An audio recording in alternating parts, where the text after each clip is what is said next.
Hello, everybody. This is Joseph P. Farrell with news and views from the Nefarium on Wednesday, November 25th.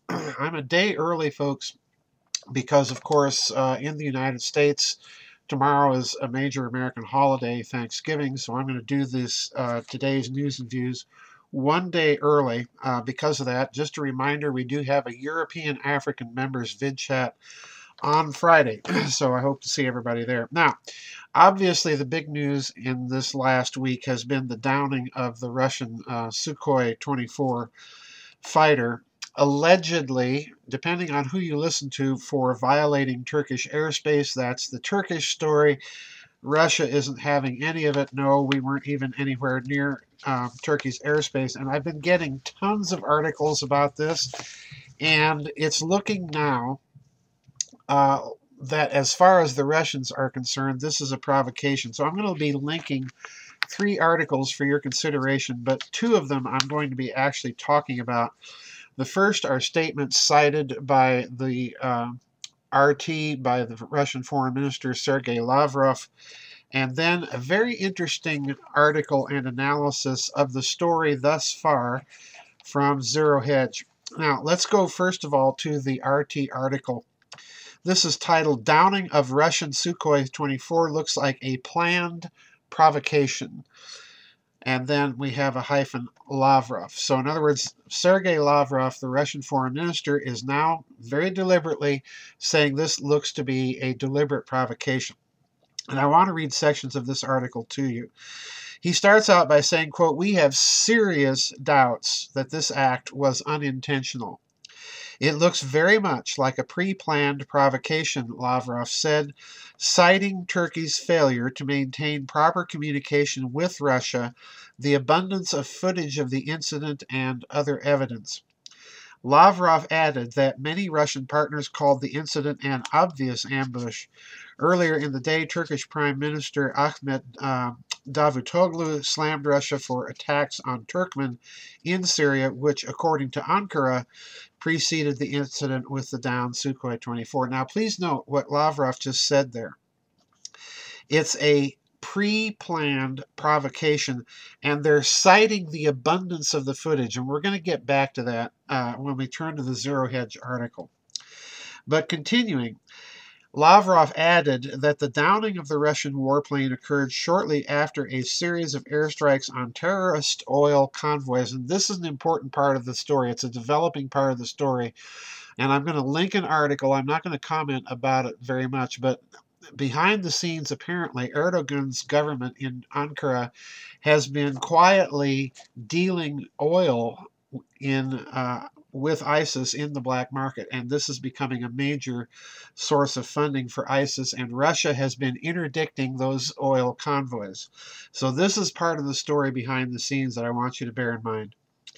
He added the downing of the Russian warplane occurred shortly after a series of airstrikes on terrorist oil convoys and facilities by the Russian Air Force. The incident sheds new light on the issue, according to the Russian foreign minister. The Russian diplomat criticized NATO for failing to express condolences to Russia over the loss of its troops' lives. Quote, "Very strange statements were voiced after a NATO meeting called by the Turks, which didn't express any regret or condolences and in effect were aimed at covering up what the Turkish Air Force did yesterday," unquote. Lavrov added that even if Turkey's words were taken on face value, its actions contradict its own position expressed in 2012 after Syria took down a Turkish military airplane. At the time, then Prime Minister Erdogan told the Turkish parliament that a short incursion into another nation's airspace cannot justify an attack on it. Now, that's a very important point, because let's turn now to the Zero Hedge article, and this is where it gets very, very interesting. The Zero Hedge article, first of all, points out that the two Russian pilots, ejected and were attempting to parachute to safety, but apparently Turkmen FSA allied Aliwa al-Ashar militiamen shot at them as they fell before posting a video purporting to show rebel soldiers celebrating over one of the two bodies. It only got worse from there when the FSA's 1st Coastal Brigade used a U.S.-made TOW missile to destroy a Russian search and rescue helicopter. Now, let's go on with the Zero Hedge article, because they point out that Turkey then wrote the president of the UN Security Council a lengthy letter, and you can see this letter in its entirety on the Zero Hedge link when you link the article to today's news and views. But there's one little paragraph in this letter that Zero Hedge concentrates on. It's a highlighted passage which reads, quote, "Disregarding these warnings," in other words, the warnings that Turkey allegedly issued to the Russian aircraft, "both planes at an altitude of 19,000 feet violated Turkish airspace to a depth of 1.36 miles and 1.15 miles in length for 17 seconds from 9:24 and 5 seconds local time." Now, Zero Hedge goes on to point out something very interesting.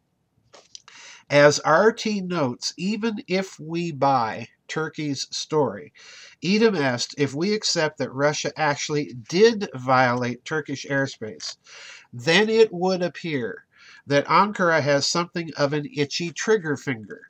That is, Turkey was apparently willing to risk sparking a wider conflict between NATO and Russia over a 17-second incursion. But something doesn't sound right. In other words, as Sputnik put it earlier this evening, and by the way, these stories are coming out just today. As Sputnik put it earlier this evening, according to those numbers, the Sukhoi 24 would have to be flying, pardon me, at nearly stall speed. The Sukhoi 24's maximum speed is 1,320 kilometers per hour. So if we assume the Sukhoi 24 was actually going much faster, was 17 seconds more like 5 seconds, or perhaps even less. So in other words, the numbers don't add up, even if you grant, according to the Russians, Turkey's story that they had violated Turkish airspace in 17 seconds. And the real problem here, as RT is pointing out, is precisely the fact that cameras were there for a 17-second incident. In other words, this is why the Russians are saying this is beginning to look like a pre-planned provocation, with all the cameras there and everything ready to go to film this takedown of the Russian aircraft. So what's really going on here? My high-octane speculation, number one, is first of all this, and many of you that sent me these articles have pointed out the same thing. Mr. Putin is not going to be baited into a wider provocation, at least not yet, okay? But Lavrov, if you go to the first article, Lavrov has made it clear at the end of the article that Russia does have to respond in some respect. He says, quote, "We cannot fail to react to what happened.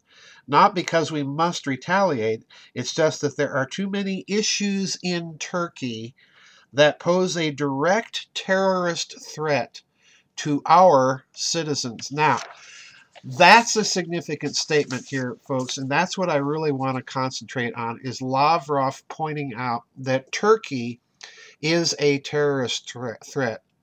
Now, this is somewhat hypocritical of the Russians, because they are, of course, in bed with Iran, and Iran has been a major sponsor of Hezbollah. Iran has also been a major terrorism sponsoring state.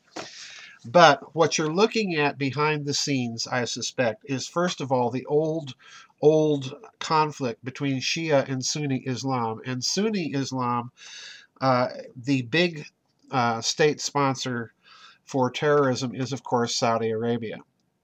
Now, Russia is targeting, in that remark of Lavrov, yet another major state sponsor, increasingly behind some of these so-called radical Islamic movements, and that's Turkey.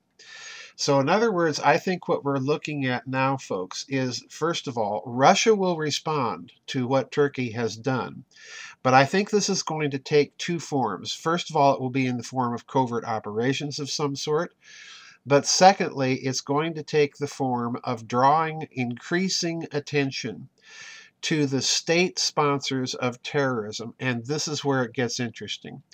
Because if Russia wants to make good on its claim to want to lead an international coalition against terrorism, this means perforce, in order to make that position stick, that they're going to have to confront Iran itself on its own activities in this regard. Eventually, I think this is indeed what's happening. I think what you're seeing happening, very slowly to be sure, is a focus on some of the states in the Middle East that have been clearly backing the spread of Islam through acts of radical terrorism and so on and so forth. So eventually, I think this is going to be addressed. Russia's calling attention to this now, in Turkey's case, by pointing out its involvement with these activities.